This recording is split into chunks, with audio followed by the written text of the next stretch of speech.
Bismillahirrahmanirrahim. Elhamdülillah ve salatu ve selamu ala Rasulillah. Azeke özden bizge soru verdi. 81-жылдан beri İslam kızmatındayız deydi. Maşallah. Allah Taala'm razı olsun. Kudayım ömrünüzge bereke versin. Men 2 yaşka çıkkandan beri bu kişi İslam'a kızmat kıladı eken. Men 2 yaşta olğanı bu ilge kızmat kılıp başlagan eken. Allah Taala'm ömrünüzge bereke versin. Sözünüz öte to'g'ri. Şol birinci adamlarga kelimenin la ilahe illallah Muhammed Rasulullah Allah Taala'nın жалгыздыгын Пайгамбарыбыз sallallahu aleyhi ve sellem'den anın paygambar ekendigin birinci жеткизебиz. Андан кийин şeriat маселелерин жеткизебиz. Анан siz айтып İslam tarixi men okup çıktım. Анан adamlarga үйрөткөндө Пайгамбарыбыз кандай кылып кылганын men үйрөтүп атам дедиңизде. Ушул жерде оорураак маселе бар. Азыр Пайгамбарыбыз кандай кылып намаз окуганын үйрөтүш үчүн маскап жок болсо үйрөтө албайсыз. Ошол маскапта имам Абу Ханифа Пайгамбарыбыз кандай намаз окугандыгын эрежеге салып жазып койду. Аны мен сөзүмдүн башында айттым. Кантип Пайгамбарыбыздын акыркы мезгилине чейин намаздары, орозолору кандай болгон сахабалар көрүп, Пайгамбарыбызды көмүп, анан Абу Бакырдын халифалыгында ошол жерде Абу Бакырдын Шура алымдар кеңешинде мүчө болуп, кийин Умар ибн Хаттабтын мезгилинде алымдар кеңешинин мүчөсү болуп турган Абдулла ибн Мас'уд Куфага келип туруп, анан Куфага ушул Пайгамбарыбыздын намазы кандай болгондугун үйрөткөн. Биз мазхаб аркылуу гана Пайгамбарыбыздын намазы так даана кандай болгонун үйрөтө алабыз. Ал эми сиз айткандай мен хадистер менен Пайгамбар саллаллаху алейхи ва саллям намаз кандай болгонун үйрөтөм десеңиз үйрөтө албайсыз. Биринчиден анын үчүн сиз кеминде 30 жыл же 40 жыл хадис илимин окушуңуз керек. Ошондо да үйрөтө албайсыз. Мисалы үчүн мен сизге бир эле мисалды берейин, суроо берсем, мисалы Пайгамбар саллаллаху алейхи ва саллям эгерде бир адам азыр эле жолдо келе айтып каздам менен сүйлөштүк. Бир сажданы 2 сажда кылабыз го. 2 сажда кылбастан бир эле сажда кылып туруп кеткен болсо, ошону кантип намазыбызды оңдойбуз Пайгамбардын хадисинен таап бериңиз, сиз таап бере албайсыз. Гарантия. Аны маскаптан табасыз. Пайгамбарыбыз саллаллаху алейхи ва салламдын хадистерин, Пайгамбарыбыздын намаздарын, эрежелерин маскап үйрөнүп, эрежеге жазып, Пайгамбарыбыз айтпаган кээ бир маселелерди муштахиттер Пайгамбарыбыздын намазынын эрежеси менен түшүндүрүп, анан бизге маскап жазып берген. Бардык маселеге Куран хадистен далил берүү мүмкүн эмес. Ошо ынанасызбы? Бардык маселеге Куран менен хадистен далил бере албайсыз. Эмнеге? Себеби өкүм алына турган 500 эле аят бар. Жана Куран бар го биздин Кураныбыз. Мында Куран Рамазанда окудук, алхамдулилlah, баштан аягына чейин. Ошонун ичинде өкүм алына турган 500 эле аят бар. Ал 500'ün ичинде орозо бар, ажылык бар, соода сатык бар, бардыгы бар. 500 эле аят. Канча хадис бар өкүм алына турган? 2,5 миңден 5 миңге чейин хадис бар. Биздин эле бир эле Мухтасарул Викаяда 15 миңге, 12 миңге, 15 миңге жакын маселе бар. 20 миңге жакын маселе бар. Демек, хадистердин түшүнүгүнөн кээ бир маселелерди муштахид муттактар чыгарган. Мына хадис айтып атабы? Ошону да аракты арам дедиби? Апийим дагы арам, анан кийин чыгарган. Аллах Пайгамбарыбыз 6 нерседе риба сүткорлук бар деди, буудай, күмүш, арпа, кийинкилер айтты. Демек, темирде дагы, жүгөрүдө дагы мака дейбизби? Анда да сүткорлук бар. Пайгамбар жүгөрүн айткан эмес. Аны алымдар кошкан. Демек, арпага, будайга болуп атса сүткорлук, анда жүгөрүгө дагы болот. Тузду айткан. Андан башка нерсени айткан жок.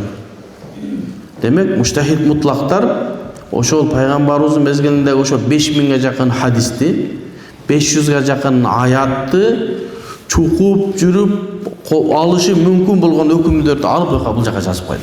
Ошого биз Пайгамбарыбыз саллаллаху алейхи ва салламдын намазын, орозосун, ажылыгын, соода сатыгын Пайгамбарыбыздыкындай кылабыз десек, маскап кылбайбыз. Андан башка жол жок. Болушу да мүмкүн эмес. Эми сиз суроо беришиңиз мүмкүн да. Сен каяктан айтып атасың 500 эле аят анан 2,5 миңден 5 миңге чейин хадис десе, Биздин усулу фикты жазган Нурул Анвар деген китеп бар, Мулла Живан деген. Ханафи мазхабта эң муътамад, ишеничтүү китеп. Ошол китептин башташында айтат, Курандан өкүм ала турган 500 аят бар, 2,5 миңден 5 миңге чейин хадис бар. Калгандары ошондон салыштырылып, муштахид мутлактарын түзгөн эрежелер.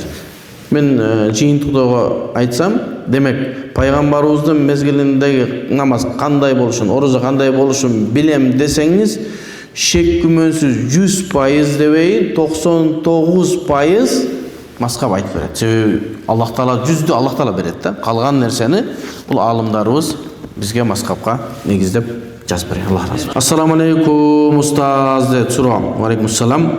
Имамдыкка Куран тажвиди жок адам өтсө, ал эми илимдүү адам ага уюп окуса, намаз кандай болот дейт. Ханафи мазхабта имамдыкка чыккан адам, Кураны жакшы жатталган илимдүү адам имам болушу керек. Ошого казы дамланын муфтияттын милдети адамдардын астына чыгарылган адам илимдүү болуусу керек. Эми илимдүү болуусу керек деген нерсе ошонун өзүнүн чөлкөмүндө эң түзүгүрөгү деген сөз. Кээ бирки адам болушу мүмкүн да, бир айылда эч ким жок, бир адам бар, Фатихасы менен Ихласы, анан кийин наси жакшыраак. Башкасын андай эмес. Демек, ошол жакшыраагы алдын кылыныш керек. Демек, имамчылыкка чыга турган мезгилде, же болсо имамдар илимдүү болуусу керек.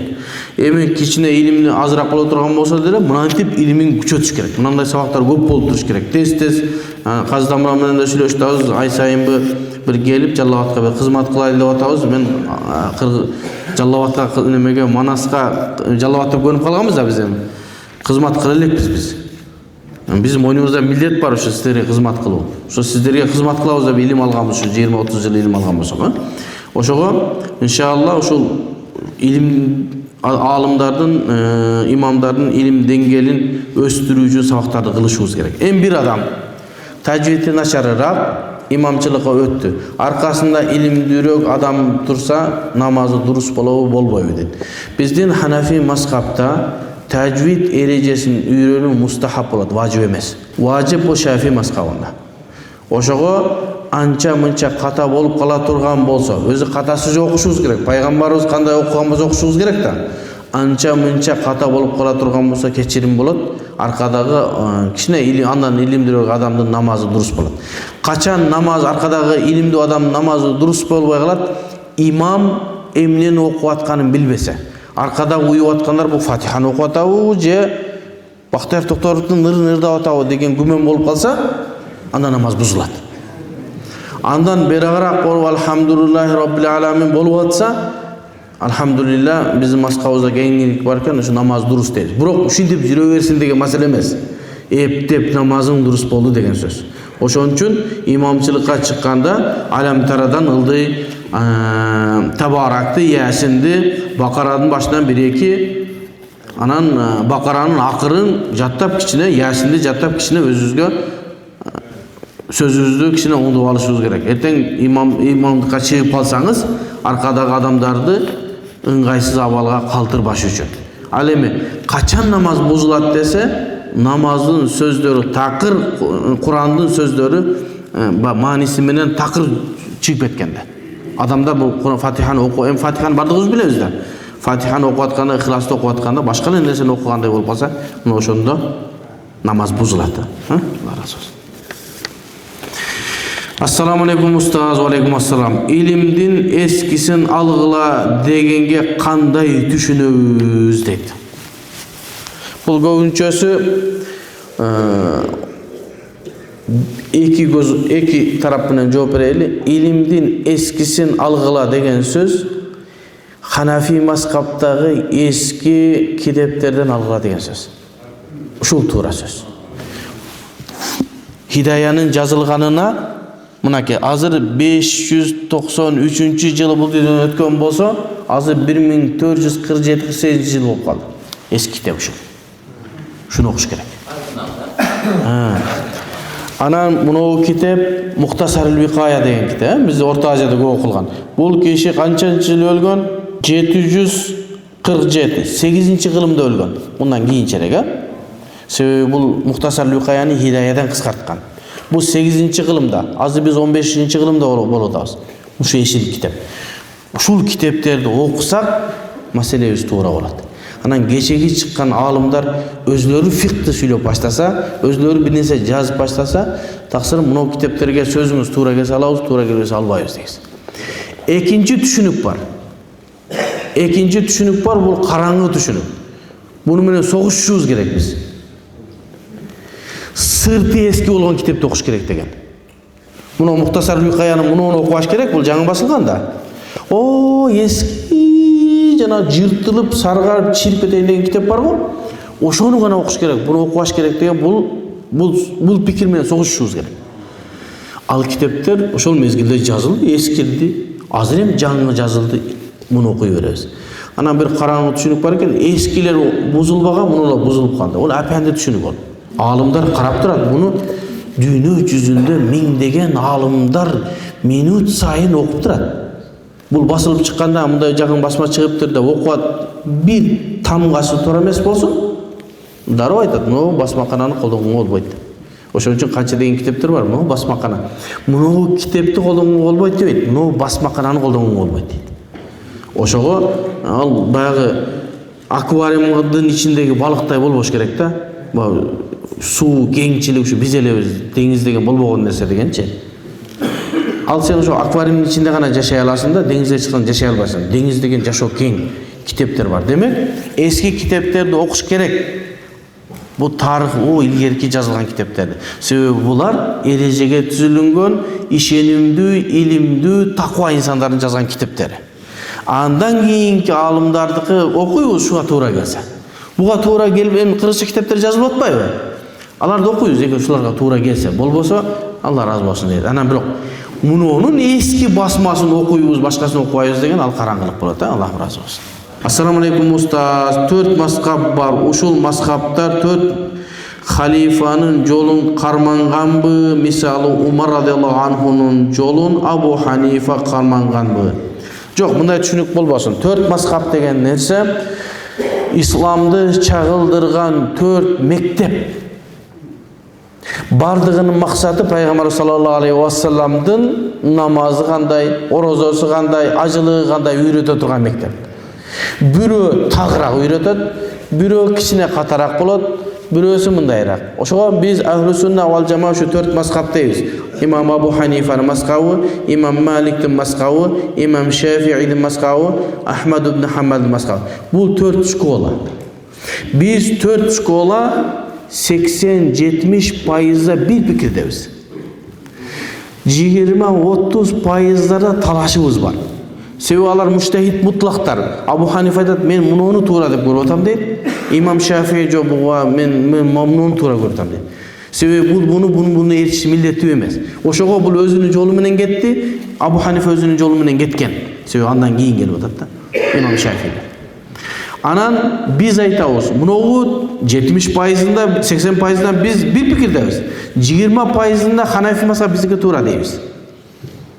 Шафилерде 20%-да бизге туура дейт. Аны Аллахтын астына барганда чечилет. Мына 4-төн тең кармай бергиле, 4-төө тең Абу Ханифа пайгамбарыбыздын жолун алып барат дейбиз. Бирөө туура жолго, бирөөсү мындайраак жолго. Мындайча айтканда бирөө түз алып барат, бирөө айланып барат деген сөз.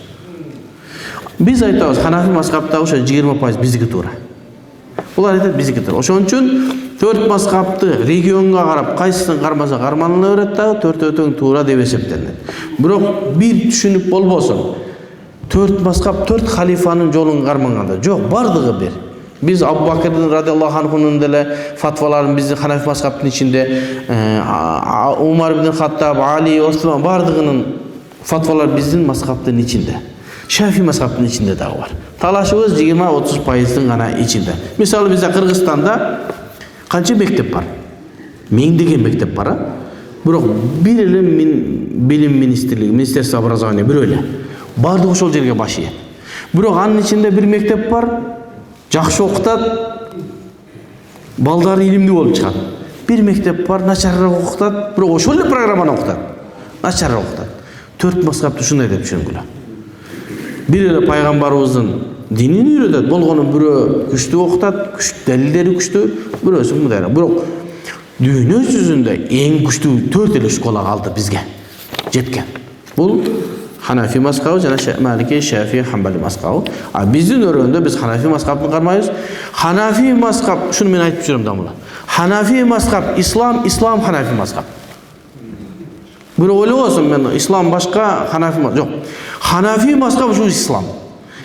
Bolgonu İslam'dı Abu Hanifa bizge erejege жазып берген үчүн Hanafi болуп калды. Болсо мына пайгамбарыбыздын жолу десеңиз мындай адашпайсыз. Ошон үчүн Abdullah ibn Mas'ud radıyallahu anh Kufa'ya gelgende Kufa eli suragan. Ya Abdullah, ey Abdullah, bizge paygambarımыздın namazını okup ber degende Kufa eline turup mına paygambarın namazını okup bergen namaz Hanafi mazhabının özü 100%. Anan Hanafi mazhabtalar erejege salgan. Paygambarımыздın namazı eкен деп. Эмне себептен Hanafi mazhab болуп калды десе башкалардан айырмалашуу үчүн гана. Бардыгы мен Ахлу Сүннабыз дей берет го. Бардыгыбыз Ахлу Сүннабыз дейт. Hizbut Tahrir de Ahlu Sünnet deydi. Salafiler de Ahlu Sünnet deydi. Başkaları da Ahlu Sünnet deydi. Biroq Ahlu Sünnet turası qaysı dese biz Hanafi mazhab deymiz. Akidadan qaysı siz Maturidi deysiz. Oşol ereje menен geçsek tura barabız degan söz. Anan adamlar biz Ahlu Sünnet'miz, biz paygambarımızın yolundayız dese anan surayız. Qaysı yol menensiň? Qaysı mektep menensiň dep anan surayız. Bir aytışı mümkün, men Ministerstvo образованиянын немесинин men немелерим окуучуларым күчтүү десе, кайсы мектептен деп сурайсың да. Анан Сейиттеги анан Сапаатта бир нерсе деп баштайт. Ошондой эле Ханафи мазхаб пайгамбарыбыздын ибадаттарын, шариатын так бизге жеткизген мазхаб деп моюндашыбыз керек. Birinci soru, ajatkana menен arыкка аккан суунун аралыгы канча метр болуш керек дейт. Ajatkana деген нерсе сырткы ajatkana болуп аткан болсо, ал bir 3 метр 4 метр казылган болот. Демек андан кийин жерге сиңип кетип атат деген сөз. Ал эми арык жердин бети менен агып кетет ал. Андагы нерсе арык аккан сууга зыяны тийбейт. Анан бул жанагы жерди казып мындай суу чыгарат го. Ошолорго ошон үчүн 100дөн нары казыш керек деген ошо. Анча мынча септик деп коет, но шаар жерлеринде канализация жок жерде мындай bir 10 метр казып туруп анан ошол жака канализация кетет да жерге сиңип кетет. А бер жактан эле казса, эми ошол жакын ортодо канализация болсо, баягы суудан чыгып, ошон үчүн тереңирээк казып, ички жактагы сууну алып анан чыгарыш керек болот. Ошондуктан бул нерседе көйгөй жок. Экинчи суроо. Өлгөн адамга Куран окуп соовун багыштаса болобу дейт. Кээ бир адамдар ортодо бирөөлөр ошо мазхаб кармабаш керек, анан Куран окуган болбойт деген сөздөр болуп калат да. Ошондон улам ушу күмөндөнүп анан ушундай болуп калган суроо болушу мүмкүн. Качан адам илим албаганда пайгамбарыбыздын жолун туура жете турган мына мектептеринен илим албаганда ушундай күмөндөр көп болот. Ал күмөндөрдөн барып хадистерди карайттыр, пайгамбарыбыз эч жерде Куран окуп соовун багыштабаптыр. Эч бир хадисте ушундай жок экен дейт дагы, интернетке издейт, андай жокпу, болду. Андай боло турган болсо, бул Куран окуганын соову. Окуп Куран окуса болбойт экен деген түшүнүк келет. Жок. Исламды түшүнгөндө мазхаб менен түшүнсөңүз, бул жерде мазхабта көптөгөн эрежелер болот. Ал эрежелер кээ бир далилдер ачык айтылат, кээ бир далилдер ошол далилдерден бөлүнүп чыгарылат. Куран окуп анын соовун өлгөндөргө же тирүүлөргө кетирүүнүн далили ижма менен болгон. Кандай ижма менен? Бүтүндөй алымдар дурус деп фатва берген. Анын түпкү далили эмнеге алып барат десе, ачыктан ачык далилдер бизге жетип келбегендиктен ошого окшогон далилдер келген. Мисалы үчүн бир адам Куран окуса, ар бир тамгасы канчадан сооп берет? Эми сиз бир бет Куран окусаңыз канча соопко ээ болдуңуз? Мынча сооп. Биз бул дүйнөдө да, акыретте да соопко муктажбыз. Бул дүйнө акыреттин негизин зарда ушул жерде сооп дайындап атпайбызбы? Демек сооп топтоп атабыз деген сөз. Акыретке, бул дүйнөдөн өтүп кеткендерге да сооп керек. Болгону алар сооп кыла албай отурат. Эми ушул сооп бизге берилген сооп биздин мүлкүбүз деп эсептелет. Ал мүлкүбүздү кааласак, каалаган адамга бергенге акыбыз бар. Ошого Kur'an okugandan keyin men palancha soopка ээ болдумбу? Өлүп калган менин чоң атам соопко муктаж. Ошого багыштадым. Аллаху акбар, кетти. Ага мисал катары. Пайгамбарыбыз саллаллаху алейхи вассаламдын мезгилинде bir adam geldi dağı Peygamberimizden soradı. Ya Resulallah, menin atam ötüp ketken. Acılık kılgan emес. Oşonun atından acılık kılsam bolobу dedi. Hadislerde her kандай rivayetler gelir. Dese, atandın bir karızı bolsa sen kutulat bilen dedi. O dese, anda acılık kıl dedi. Oşogo bizde bedel acı var mı?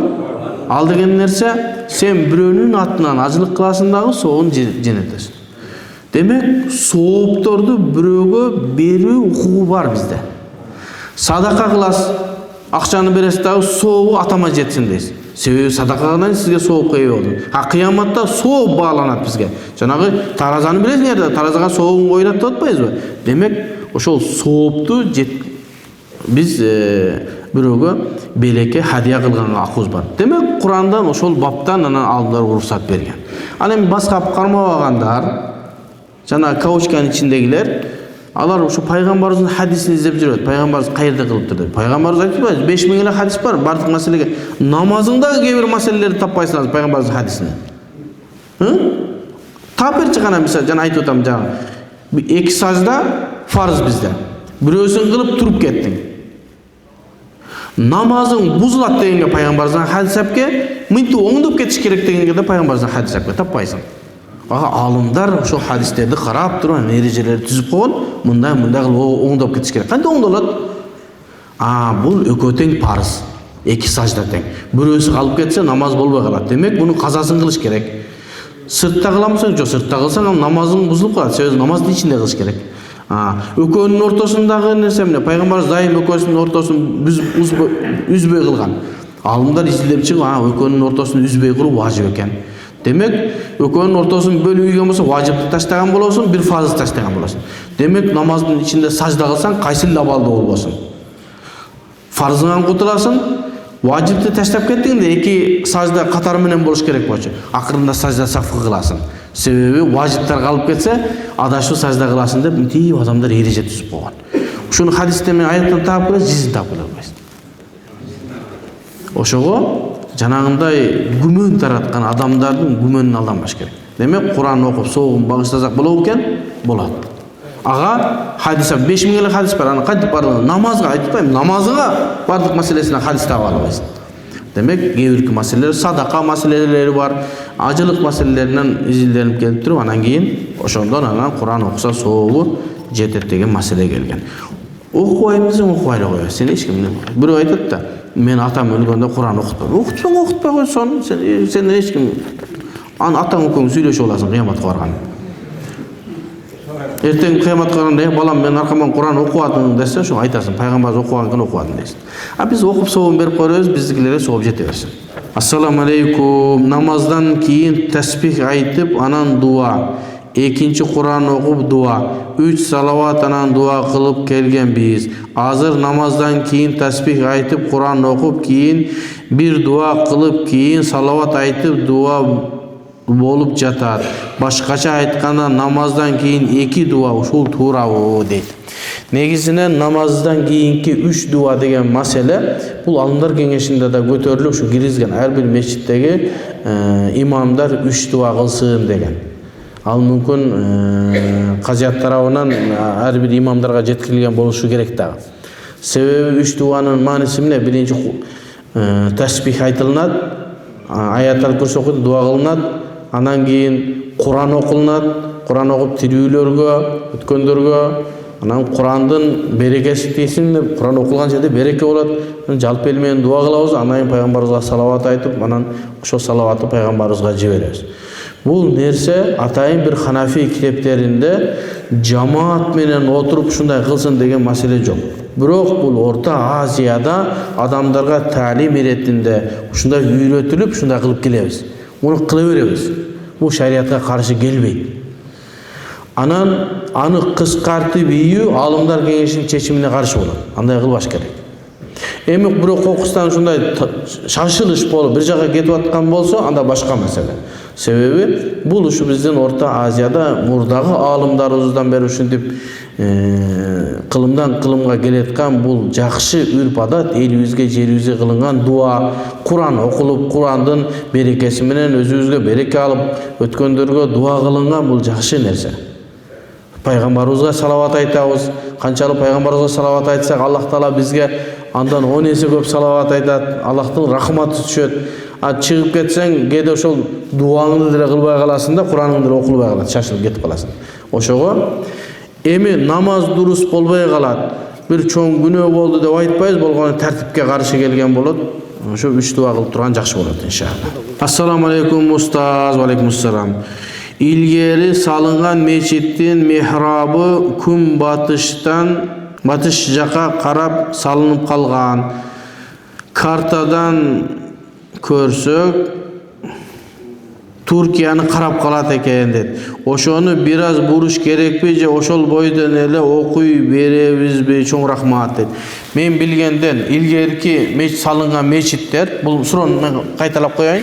Суроо мындай экен да, азыркы кээ бирки эски мечиттер кыйшыгыраак салынып калган. Азыр картадан карасак Туркияны карап калып атат экен. Ошол намаздарды оңдошубуз керекпи же ошол жерден намаз окуй беребизби дейт. Мен билгенден азыркы эски салынган мечиттер такыр кыбыладан башка жака салынып калган деген мечит жок мен билгенден. Бизге илгертеден эле мечиттердин кыбыласын салынып атканда күн батыштан бир аз солго деп эле салынган. Ошого картадан карасак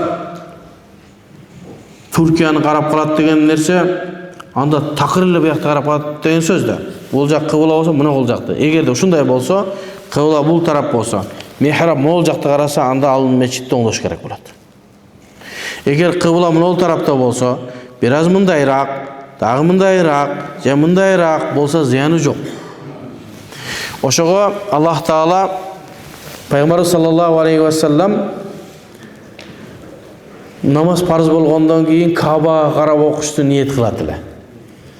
Ушинтип илгери кыбыла Байтул Мактис Масжид Аксага карап окулунган. Кийин анан пайгамбар ушу үмүт кылып жүргөндөн Аллах Тааладан аят түшүп, сенин ушул кыбыланын Кабага каралышын үмүт кылып жүргөнүңдөн ушундай аят түшүп, фаваллу вужухакум шатра. Шатра деген нерсе эмне деген нерсе дескен? Тарап деген сөз. Каба тарапка карап окугула деди. Тарап деген нерсе жиха, ушул тарап. Бизге Кыргызстанда күн батыштан бир аз сол тарапта. Кыбыланы кароонун маселесинде эгер умрага, ажыга барып келдиңиздер, Харам мечитинин ичине кирип окуп атсаңыз, Айнул Каба, Кабанын өзүн карашыңыз фарз болот. Кабанын өзүн карашыңыз. Ал эми мечиттен чыгып гостиница болуп кала турган болсо, же мындай мечиттин арагырагында Меккенин ичинде болсоңуз, Масжидил Харам тарапка карап окуйсуз.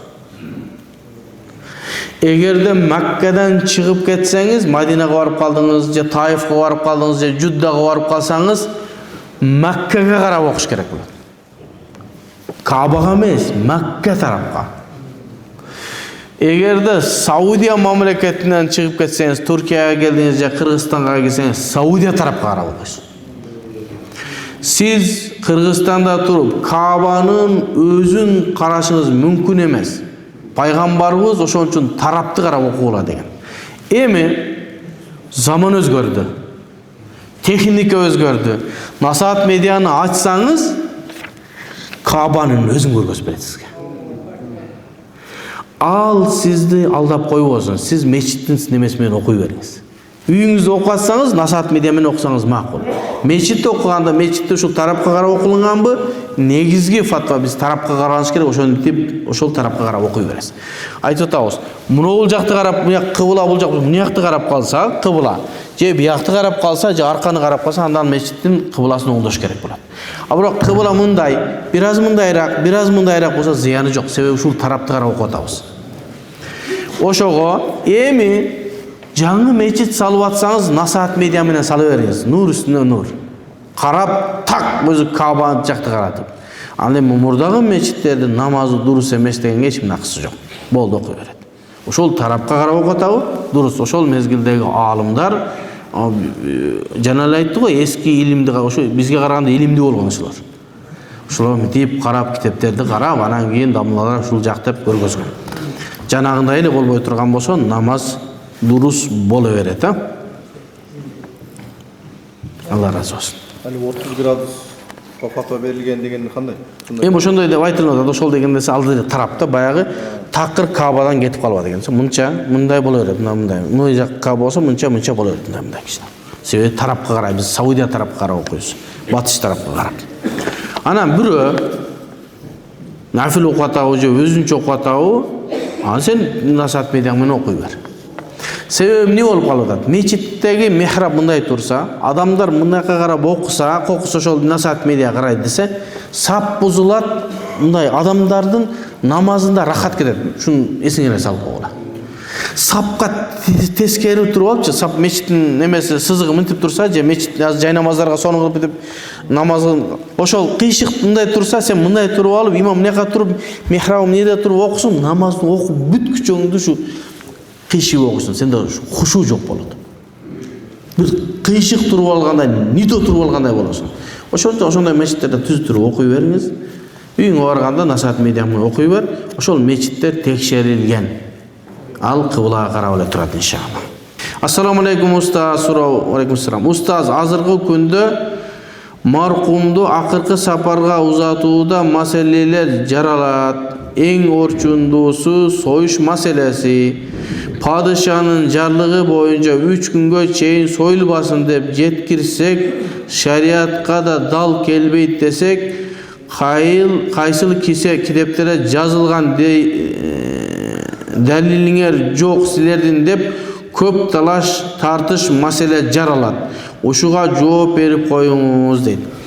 Ооба, мамлекет тарабынан ысырапкорчулукту тыюу максатында 3 күнгө чейин чоң бодомал сойбосун деп тыюу салынган. Бул закон менен тыюу салынган.